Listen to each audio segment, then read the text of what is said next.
आक़िबतु लिल-मुत्तक़ीन वस्सलातु वस्सलामु अला मन काना नबिय्यु आदमु बैनल माइ वत्तीन। क़ाल अल्लाहु तबारक व तआला फ़िल क़ुरानिल मजीद वल फ़ुरक़ानिल हमीद वअतसिमू बिहब्लिल्लाहि जमीअन वला तफ़र्रक़ू। सदक़ल्लाहुल अज़ीम, सदक़ा सादिक़ुल मस्दूक़ अलैहि सलातो व तस्लीम। इन्नल्लाह व मलाइकतहु युसल्लूना अलन नबी या अय्युहल्लज़ीना आमनू सल्लु अलैहि व सल्लिमू तस्लीमा। अल्लाहुम्मा सल्लि अला सय्यिदिना मौलाना शफ़ीअना व हबीबना व तबीबना व नबियना व मौलाना मुहम्मदिन व अला आलिहि व अस्हाबिहि व अहले बैतिहि व ज़ुर्रिय्यतिहि व बारिक वसल्लिम। सलातु वस्सलाम अलैका या रसूलल्लाह सल्लल्लाहु तआला अलैहि वसल्लम। कल मैं झारखंड में था और झारखंड से यहाँ जो ट्रेन के जरिए आना था, हालात कुछ ऐसे हुए कि टिकट गलत फहमियों की वजह से बिल्कुल गलत स्टेशन की टिकट बन गई।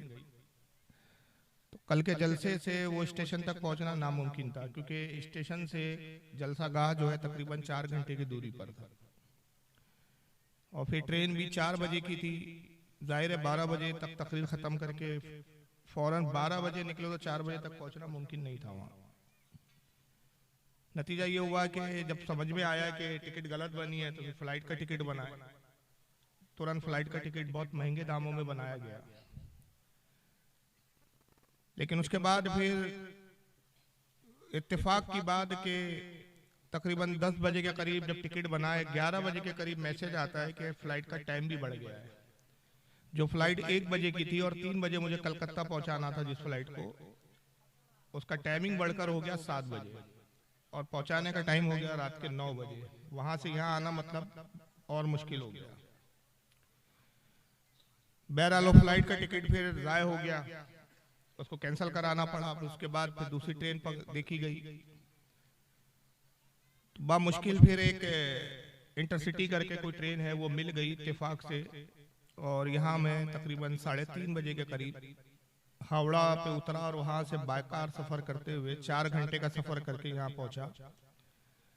और रास्ते में तबीयत कल बड़ी ख़राब हो गई, उल्टियाँ होने लगी, क्योंकि मुसलसल 8-8 घंटे कार का सफ़र, फ्लाइट का सफ़र, न खाने का ठिकाना, न आराम का कोई मौका। ये एक खतीब की जिंदगी होती है जो मैं भी आपको मुख्तसर बता रहा हूँ। 2-2 दिन नहाने को नहीं मिलता है। क़याम का ऐसी जगह होती है कि जहाँ गुसल खाने भी ढंग के नहीं होते। जलसा लेने की बड़ी जुस्तजू होती है तंजीमों को, और फोन पर, हालांकि मैं जब 3 इलाके ऐसे हैं यहाँ के कि जहाँ जब जलसा होता है तो मैं वाज़े तौर पर 2 बातें यहाँ पूछता हूँ कि भैया, एक तो जहाँ ठहरा रहे हो वहाँ ठहरने का माकूल इंतजाम है या नहीं, मतलब बाथरूम वगैरह ठीक ठाक है या नहीं, और दूसरा ये कि लोग कितने आ रहे हैं जलसे में, शायर कितने हैं, खतीब कितने हैं। क्योंकि वजह यह है कि जो बाहर के खतीब आते हैं, जिसको फ्लाइट का टिकट दिया जाता है, जिसको कार से बुलाते हैं, कार का खर्चा, फ्लाइट का टिकट, क़याम का, नजराना, दुनिया भर के खराजात हजारों में होते हैं, और उसको बिठाते हुए रात के 2 बजे। जब सारा मजमा जा चुका होता है, आधा मजमा बाजार में घूम रहा होता है, मेलों में घूम रहा होता है, आधा मजमा ऊँघ रहा होता है और आधे से ज्यादा मजमा जा चुका होता है। तो यहाँ के जलसे देखने के बाद ऐसा लगता है कि यहाँ जलसे नहीं होता, एक मजाक होता है, एक इंटरटेनमेंट किया जाता है, टाइम पास।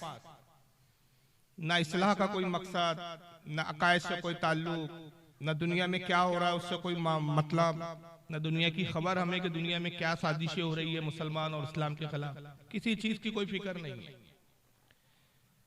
बस जिंदगी जी रहे हैं जानवरों की तरह कि सुबह हुई, उठे, खाया पिया, सो गए, रात में खाया पिया, सुबह हुआ फिर पखाना किया, अभी बस यही चल रहा है जिंदगी का मजा। अभी यहाँ कव्वाली का अगर प्रोग्राम होता तो पिंडाल में जगह नहीं होती, और नोटों की इतनी बरसात होती कि न जाने फिर वो मुसलमान जो हर मामले में अपने आप को गरीब बताता है कि पता नहीं कहां से नोट उबल आते हैं कि कव्वालों पे लाखों एक रात में लुटा देते हैं।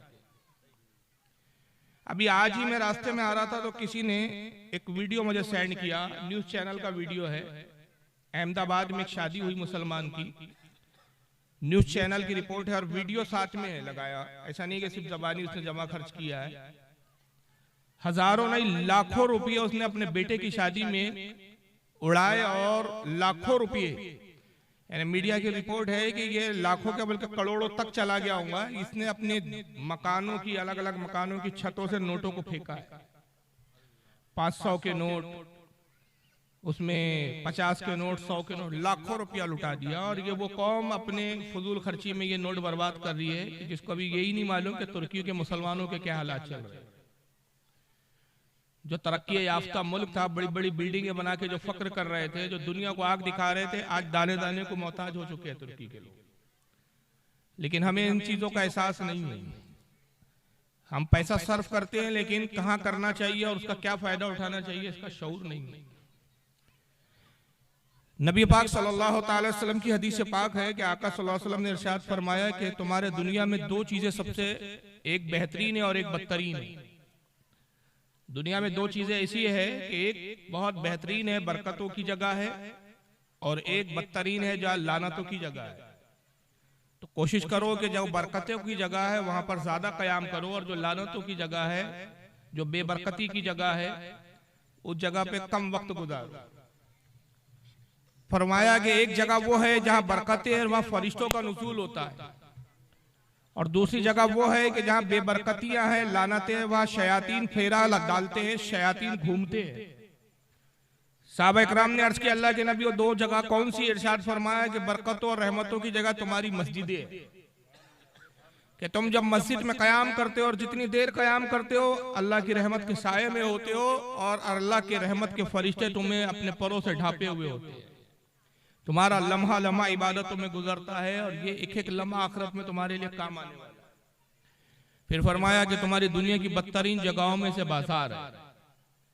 बाजार वो जगह है कि जहां लहो लईब होता है, खेल कूद के सामान होते हैं, मनोरंजन के सामान होते हैं, दुनिया से रगबत होती है और दीन से गफलत की तरफ इंसान चला जाता है। वो जलसे क्या कामयाब होंगे कि जब जलसों के बाजू ही आप अपने बाजार बना रखते हैं, और नतीजा यही होता है कि जितने लोग यहाँ नहीं है उससे ज्यादा जब मैं आ रहा था तो बाजार में घूमते हुए देखा अच्छे अच्छे दाढ़ी वालों को, खवातीन घूम रही है, औरतें घूम रही है, रात भर वो मेले में घूम रही है। मैं समझ नहीं पाता कि जलसे के साथ बाजार है कि बाजार के साथ जलसा लगा हुआ, समझ में नहीं आता। मैं महाराष्ट्र का रहने वाला हूँ, नागपुर का रहने वाला हूँ, हमारे यहाँ इस तरह के जलसे नहीं होते साहब। यही वजह है कि अल्लाह ताला ने हमारे यहाँ लोगों में शऊर भी बहुत ज्यादा दिया है, उलमा में भी शऊर ज्यादा है, अव्वाम में भी शऊर ज्यादा है। ये नहीं है कि हमारे बदअकीदगी नहीं है, बदअकीदगी भी अपने पैमाने पर है, लेकिन एक शऊर, एक जो चीज होती है वो एक अलग चीज है, वो बड़ी नेमत है। इंसान को अगर शऊर ना हो तो हकीकी मायनों में वो इंसान नहीं होता। यहाँ शऊर की बड़ी कमी नजर आती है मुझे।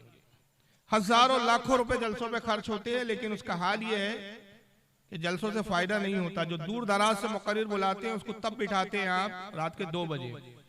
12 में कहता हूँ कि ऐसे जलसों से कोई फायदा नहीं। हमारे यहाँ कानून बड़ा सख्त है, 10 के बाद हमारे यहाँ परमिशन नहीं होती जलसा कराने की। पुलिस आ जाती है, एक तो परमिशन लेनी पड़ती है जलसे के लिए, बिना जलसे के परमिशन के लिए तो आप जलसा कर नहीं सकते। जितनी कमेटी के लोग हैं दूसरे दिन पुलिस अरेस्ट वारंट लेंगी और कोर्ट में हाजिर होना पड़ता है, लंबे जुर्माने ठुकते हैं, और अगर जुर्माना नहीं भरा तो पुलिस आके उठाती है और फिर जेल हो सकती है। तो परमिशन लेना हमारे यहाँ जलसों के लिए जरूरी होता है। जब परमिशन ली जाती है तो पुलिस बाकायदा अपने जो परमिशन लेटर है उस पर लिख के देती है कि भाई 10 बजे से ऊपर जलसा आप नहीं चलाओ। बामुश्किल 10 बजे तक जलसा चलता है, और बहुत ज्यादा बड़ा जलसा रहा, पैसे ज्यादा खर्चा किए तो पुलिस को थोड़ा दे दिला के, खिला पिला के अगर आप जलसा चला ले तो 12 बजे तक, 12:30, 1 बजे तक, उससे ज्यादा जलसा नहीं चलता। मगर आप क्या शऊर ये है कि भाई 4 बजे रात तक जागना है हमें, भले फजर की नमाज कज़ा हो जाए। मैं गारंटी से कहता हूं कि ये जितने लोग बैठे हैं इसमें शायद ही आधे से ज्यादा लोग होंगे जो फजर की नमाज पढ़ेंगे, आधे से ज्यादा वो लोग होंगे जो जाके सो जाएंगे, फजर गोल हो जाएंगे। उस जलसे का फायदा क्या है कि जिसमें नमाज से गफलत हो जाए। जलसे रखे इसलिए जाते हैं कि दीनी शऊर बेदार हो, आदमी नमाजी बने और दीन की तरफ उसकी रगबत बढ़े। मगर वो जलसे जो खुद दीन से हमें दूर कर दे, नमाजों से दूर कर दे, तो खुदा की कसम ये जलसे कयामत के दिन काम नहीं आएंगे, बल्कि इसके ताल्लुक से हमसे पूछ होंगी कि तुमने ऐसे जलसे क्यों रखे कि जिसकी बुनियाद पर इतनी रात तक तुमने जगाया कि नमाज फज्र जो फर्ज है, फर्ज को छोड़ना पड़ा और तुम नफली कामों में मशगूल रहे। ये नफली काम है, याद रखिए, हकीकी काम तो नमाजें हैं, फर्ज तो नमाजें हैं। हजरत शेख अब्दुल कादिर जिलानी अल मारूफ बिही गौसे आजम रदी अल्लाह तआला अन्हु अपनी किताब फतुल गैब में फरमाते हैं कि फराइज छोड़कर नफिल काम करने वाले की मिसाल उस हामला औरत की तरह है, उस पेट वाली औरत की तरह है कि जो 9 महीने अपने पेट में बच्चा पालती है, तकलीफें उठाती है, 9 महीने अपने बच्चे का दर्द पेट में बर्दाश्त करती है, और 9 महीने के बाद जब डिलीवरी होती है, जब हमल खत्म होता है, तो बच्चा मुर्दा हालत में पैदा होता है। तो गोया उसका हाल यह है कि 9 महीने तकलीफें भी उठाई, मशक्कतें भी सही, तकलीफें बर्दाश्त भी किया, दर्द भी बर्दाश्त किया, लेकिन नतीजा क्या है? नतीजा है जीरो। ये जलसों के वही हाल है कि चंदे हो रहे हैं, मेहनतें हो रही है, कई कई रात जाग कर तंजीम के लोग जलसा रखने के लिए इंतजामात करते हैं, मुकर्रिरों को ठहराया जाता है, ताल्लुक कायम किए जाते हैं, कांटेक्ट होते हैं, गाड़ियों के आने जाने के सुविधाएं जो है की जाती हैं, जलसे के लिए सारे एहतमाम होते हैं, और ये सारे इतने अखराजात, इतनी दिन की मेहनत और मशक्कत के बाद क्या होता है हमारे जलसों का हाल? ये आपके सामने दिख रहा है। तो ऐसे माहौल में बड़ा अफसोस होता है मुझे कि 3 इलाके हाँ ऐसे देखे मैंने कि यहाँ के जलसे, बहुत कम जलसे मैंने देखे जो बहुत ही मुफीद होते हो या जहाँ बहुत काम की बात हो और वाकई जलसे जलसे की तरह होते हो, वरना 3 इलाकों में देखा सिवाय एक टाइम पास, मनोरंजन या एंटरटेनमेंट के अलावा कुछ नजर नहीं आता। एक इसमें आपका बंगाल है, दूसरा बिहार है, और तीसरा आपका उड़ीसा है, और उसमें अगर 3.5 नंबर दे दें आप, तो उसमें कुछ यूपी के इलाके मिला लीजिए आप, वरना अगर आप राजस्थान जाए तो अच्छे जलसे होते हैं, तेलंगाना चले जाएं, चेन्नई चले जाएं, कर्नाटका चले जाएं, महाराष्ट्र चले जाएं, या ऐसे इलाके होते हैं कि जहां पर बिल्कुल काम की बातें होती है, वक्त तय होता है, मुकर्रिर को वक्त दिया जाता है, मौजू दिया जाता है, उसी मौजू के लिहाज से वक्त का तयन और वक्त का लिहाज करते हुए मुतय्यन वक्त में उसको अपनी बात करके गुजर जानी पड़ती है। लेकिन यहाँ कोई टाइमिंग का, कोई वक्त की कोई अहमियत ही नहीं।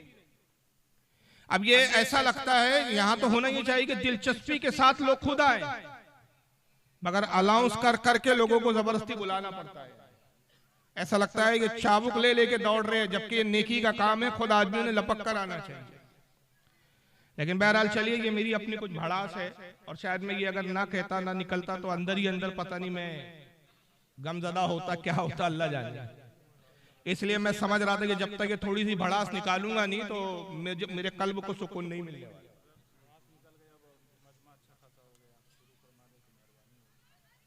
मतलब स्क्रीन लगा दे बोल, चलिए लगा,